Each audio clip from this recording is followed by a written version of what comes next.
شفت الفكرة وازاي اللبن ما فرش وبيغلي زي ما انتوا شايفين كده.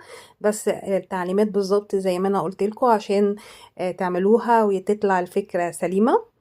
يا ريت بقى تجربوها وقولوا لي رأيكم في التعليقات لما تجربوها وتعجبكم. يا ريت بقى لايك ومشاركة مع أصحابكم عشان يستفيدوا. كانت معاكم مها القناوي، مع السلامة.